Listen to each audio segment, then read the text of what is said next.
Hello, my name is Dalton. I'm going to present a speech. Hello, my unwilling audience.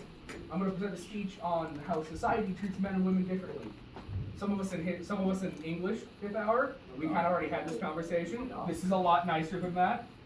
Okay, this is appropriate, right? It is. Thank you. The speech in English wasn't, but this one is.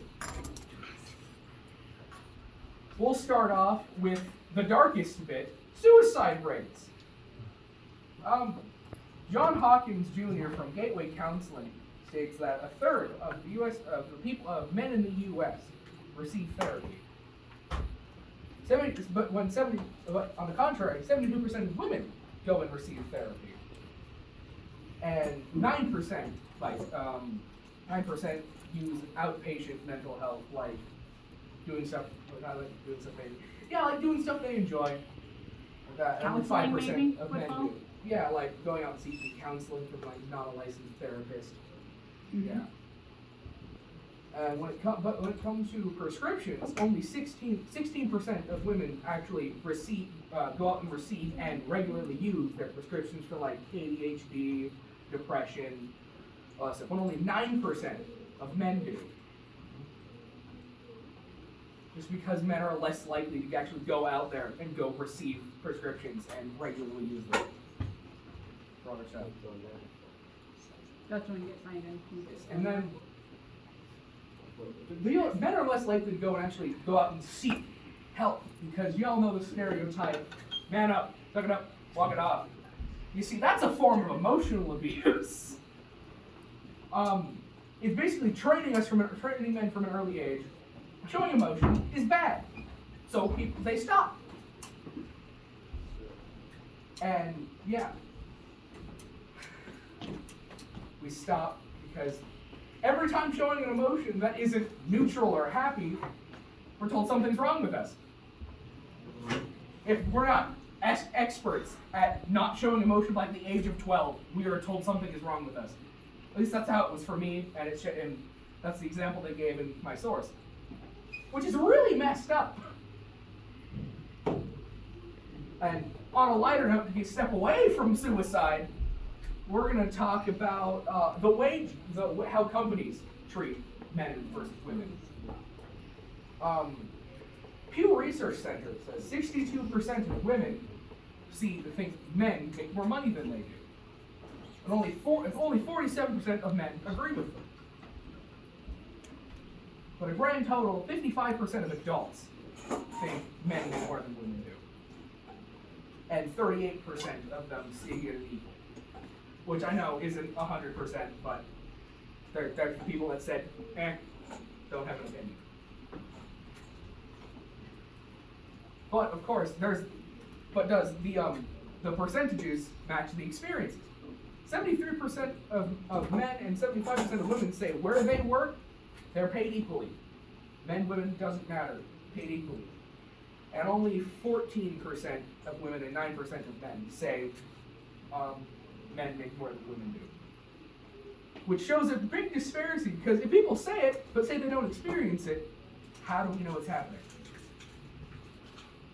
If only a majority say it happens, but only a small minority say that, only a minority say it actually affects them.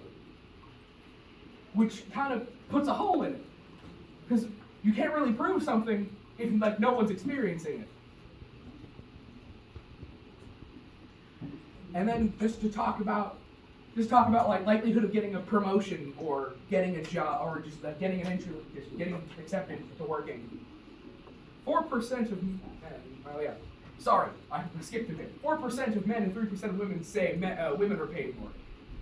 Will the following students please report to Mrs. Block's room? Dalton Stewart, Not me. Addison Standridge, Evan Simpson, Tessa Kinsey, Jaden Merritt, Jalen Willis. Thank you. I wonder if that was another fight. All right. Maybe some witnesses. Fight circle. All right. So back to what I was saying about likelihood of getting a promotion. 54% of women say men are more likely to get a promotion than they are, and 38% of men agree with them. But 3% of women say women have an easier time getting promoted. And 30% of men say men have an easier time getting promoted, while 48% say they have an equal opportunity. There is no difference between men and women. Which, of course, it's a huge gap, because half people are saying this, half people are saying that. And of course, if you look back through history, it's different. Because if you go back to like the 18 or 1900s, the wage gap was definitely a thing. And there was big disparities on people getting promoted. But nowadays, it's a little grayer. You don't know if it's true or not. Granted, the wage gap is an actual crime now. If you can get actual evidence of a business doing it, they get shut down. Which is why I don't think the wage gap is a thing, because it's literally super illegal and it'd be very easy to prove. Alright, on my personal favorite point, how court systems treat men and women differently. So let me just explain something about family leniency first. Family-based leniency.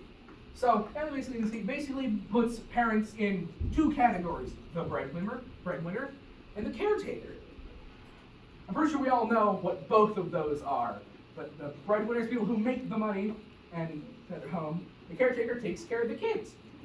And those are some very gender-based roles, because when you look at a couple, you're going to assume which one is the breadwinner and which one is the caretaker, because that's just how we've been brought up.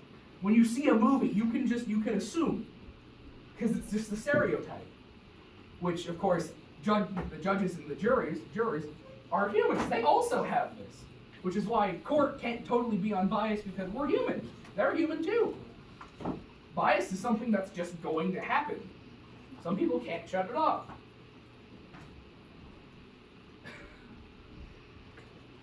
Yeah. Totally forgot what I was going with there. Oh yeah.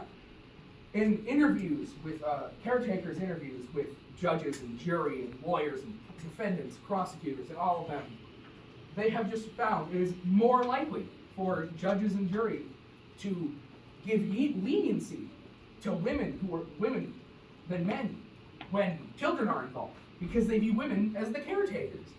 And if you take the caretaker away, child's gonna get like abused, neglected, or put into the foster care system, which people don't like, and the foster care system is trash. And so people actively avoid putting children through that because it's just traumatic. So they're more likely to give leniency to people they view as